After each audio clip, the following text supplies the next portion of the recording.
இருக்குது. உயிரோட இருக்கிற வரைக்கும் விஜயகாந்த் உங்களுக்கு அண்ணனா தெரியல. விஜய் அங்க இருந்தே கேப்டனுக்கு ஃபோன் போட்டேன். என்ன தங்கனாரு, ஃபிலிம் ஷீட்டில் இருக்கேன் வா அப்படின்னாரு. நேராக ஃபிலிம் ஷீட்டு போனேன். ஒன்றும் ஜிம்மு திறக்கிறேன், நீங்கள் வந்து திறந்து வைக்கணும். இதுக்கு என்ன ஃபோன் பண்ணணும், நீ சொல்லு பேர் போட வச்சானா எதுக்கு என்ன வந்து பார்க்கணுன்னாரு. எனக்கு உங்களுக்கு கேட்கணும்ல அப்படின்னேன். இல்லை நீ என்ன சொன்னாலும் நான் வரேன், எப்போ வரணுன்னாரு. அந்த டேட் சொன்னால் அந்த டேட்டில் ஒரு ஷூட்டிங் இருக்குது.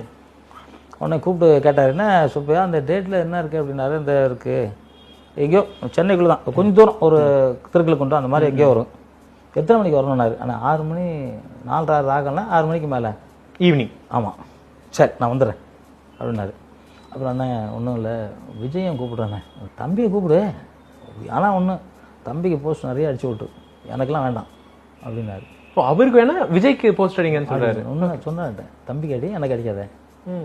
சரிண்ணே நீ போஸ்ட் அடிக்கூடாது அப்படின்னாரு. சரிண்ணே உங்களுக்கு அடிக்க மாட்டேனே.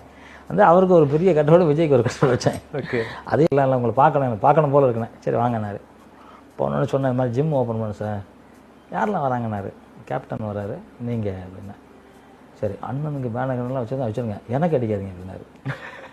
இவர் அப்படி சொல்றாரு. சார் அதுதான் சார் குழம்பிட்டேன், 2 பேரும் பேச்சு வச்சு சொன்னாங்க மாதிரி ஆகிப்போச்சு எனக்கு. என்னங்க அவர் எப்படி சொல்கிறாரு, அவருக்கு அடிக்கூடாங்க உங்களுக்கு தான் அடிக்கணுங்க, நீங்கள் எப்படி வரமாட்டீங்களா 2 பேருமே. என்ன சத்தியமாக வருவேன், ஆனால் எனக்கு அடிக்க அவருக்கு அடிக்க அப்படின்னாரு. தற்புகழ்ச்சி வேணாம் அண்ணன் இருக்கும்போது. அவர் வந்து விஜய் சார் வந்து ஜிம் எக்ஸசைஸ் பண்ணுறப்போ வீடியோ எடுக்கிறோம்.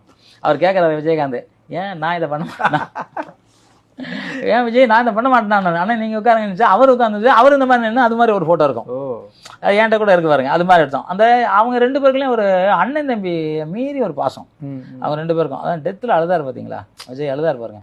யாருமே வந்து அப்படிலாம் சும்மா பார்த்துட்டு போனாங்க, அவ்வளோதான். இவர் மட்டும்தான், அந்த மனுஷன் மட்டும்தான் அழுதார். நடிகரில் வந்து இவர் தான் தேம்பி அழலை, ஆனால் உள்ளம் இப்படி அழுதுச்சுன்னு எனக்கு தெரியும். ஏன்னா விஜயகாந்த் அவர்கள் வந்து என்னுடைய சொந்த அண்ணன் மாதிரி.